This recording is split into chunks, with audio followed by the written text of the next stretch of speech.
दोस्तों, आज हम जेई एडवांस्ड 2026 के क्वेश्चन को सॉल्व करने की एक बहुत ही इफ़िशिएंट अप्रोच डिस्कस करेंगे।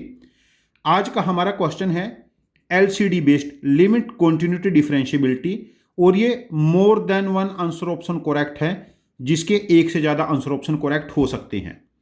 आइए देखते हैं हमारा question. Let R be set of all reals, R be set of all reals, function F R to R, domain R, codomain R, be an arbitrary function. ये कोई एक आर्बिट्री फंक्शन हमें given है, ये हमें खुद से सोच भी सकते हैं इसको हम। And g R to R be a function defined by, जो फंक्शन जी एक्स है वो क्या है, x into f x. F x can be any function जो हम सोच सकते हैं। For all x belongs to real, g x function क्या है, x into f x. Then which of the following is true. अब यहां पर हमें आंसर ऑप्शन के अकॉर्डिंग मूव करना है, आंसर ऑप्शन को हमें जस्टिफाई करके देखना है। पहला आंसर ऑप्शन है if function the function ji is always continuous, function G हमेशा कॉन्टिन्यूस होगा, फंक्शन एफ चाहे कुछ भी हो। दूसरा आंसर ऑप्शन है if f is continuous, function f continuous है एक्स इक्वल टू जीरो पे, देन जी हमारे पास डिफरेंशिएबल होगा एक्स इक्वल टू जीरो पे। फंक्शन जी क्या होगा, differentiable x equal to zero. Answer option C है। यदि जी हमारे पास डिफरेंशिएबल है एक्स इक्वल टू जीरो पे, देन एफ हमारे पास कॉन्टिन्यूस होगा एक्स इक्वल टू जीरो। और आंसर ऑप्शन डी है, यदि जी हमारे पास एक डिफरेंशिएबल फंक्शन है एक्स इक्वल टू जीरो पे, तो limit x tends to zero f x, ये जो लिमिट है ये एग्जिस्ट करेगी। चलिए देखते हैं इस क्वेश्चन को सॉल्व करने की बहुत ही इफिशिएंट अप्रोच क्या हो सकती है। जो फंक्शन जी एक्स है ना, ये फंक्शन है एक्स इंटू एफ एक्स।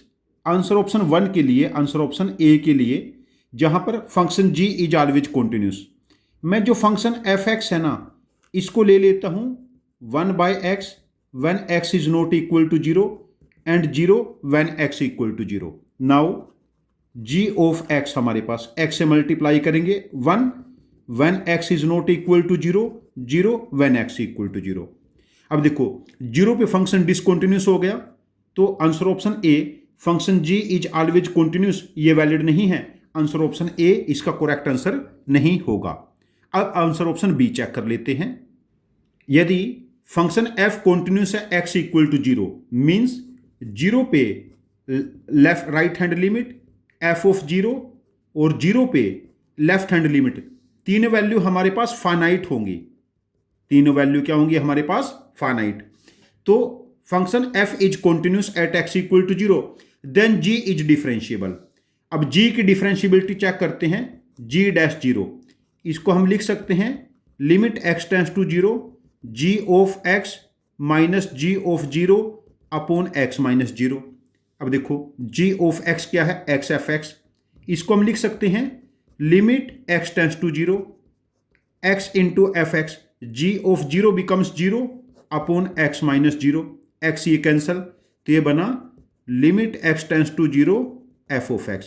यदि हमारे पास एफ एक्स फंक्शन एक कॉन्टिन्यूस फंक्शन है, तो f of zero positive, f of zero negative, f of zero ये फाइनाइट रहेंगे और हमारे पास इक्वल भी रहेंगे। तो हमारे पास फंक्शन g डैश जीरो हमारे पास क्या आ गया, फाइनाइट रियल नंबर आ गया और ये एक यूनिक वैल्यू है। तो फंक्शन जी एक्स एक डिफरेंशिएबल फंक्शन हो जाएगा x इक्वल टू जीरो पे, कब, जब f एक कॉन्टिन्यूस फंक्शन है। तो इस केस में आंसर ऑप्शन बी हमारा वैलिड हो जाएगा। अभी हम आंसर ऑप्शन बी अपने आंसर ऑप्शन में मार्क करेंगे। अब आंसर ऑप्शन सी देखते हैं। आंसर ऑप्शन सी क्या है, if g is differentiable at x equal to zero, then f is continuous at x equal to zero. g differentiable है, g is differentiable at x equal to zero. तो यहां पर मैं जो F x function को एक discontinuous function मान लेता हूं, कॉन्ट्राडिक्शन चेक कर लेते हैं। कब ये जीरो है, when x is not equal to zero, and one है x इक्वल टू जीरो। अब देखिए g ऑफ x, जब नॉन जीरो के लिए मल्टीप्लाई करेंगे जीरो और जीरो के लिए मल्टीप्लाई करेंगे x की वैल्यू जीरो पुट करेंगे जीरो।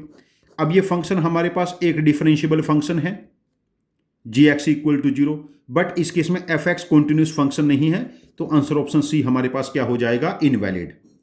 अब आंसर ऑप्शन डी भी देख लेते हैं। यदि g एक डिफरेंशिएबल फंक्शन है x इक्वल टू 0 पे, then limit x tends to 0 F x exist करेगी। यस। अब देखिए सेम एग्जांपल के साथ जो आंसर ऑप्शन सी में लिया था, यहां पर देखिए एफ एक्स फंक्शन कॉन्टिन्यूस तो नहीं है, बट यदि मैं बात करता हूं एफ ऑफ 0 पॉजिटिव, 0 के राइट में, 0 पे तो फंक्शन 1 है ना, 0 के राइट में फंक्शन वैल्यू क्या ले रहा है 0, और 0 के लेफ्ट में भी 0 ले रहा है, दोनों वैल्यू इक्वल और फाइनाइट है, तो हमारे पास limit x tends to 0 F x exist कर गया ना। तो हमारे पास यदि फंक्शन जी एक्स डिफरेंशियल फंक्शन है x इक्वल टू 0, तब limit x tends to 0 F X हमारे पास क्या करेगी, एग्जिस्ट करेगी। तो इस केस में आंसर ऑप्शन डी भी वैलिड हो गया। यदि हमारे पास एफ एक्स एक आर्बिट्रेरी फंक्शन है, जी एक्स है x इंटू एफ एक्स, तो यहां पर मेरे पास दो कंक्लूजन निकल के आए। यदि f एक कॉन्टिन्यूस फंक्शन है x इक्वल टू 0 पे, तो g शॉर्ट डिफरेंशिएबल हो जाएगा, और यदि g डिफरेंशिएबल है then limit x tends to 0 F x exist करेगी। तो यहां पर answer option B and answer option D हम मार्क करेंगे। ये question moderate to difficult question है। यहां पर जो सबसे चैलेंजिंग टास्क है ये सोचना कॉन्ट्रडिक्शन से एफ एक्स फंक्शन ये क्या क्या हो सकते हैं। जनरली मैं इस क्वेश्चन को एक डिफिकल्ट क्वेश्चन रेट करूंगा, बट प्रेजेंस ऑफ माइंड के साथ आप ठीक से प्रैक्टिस करोगे, PYQ को ठीक से प्रैक्टिस करोगे, तो एक क्वेश्चन पेपर में अटेम्प्ट किया जा सकता है। फर्दर इफिशिएंट सॉल्यूशन लर्न करने के लिए आप हमारे साथ बने रहिए। Thank you very much for joining with us. Happy learning with us.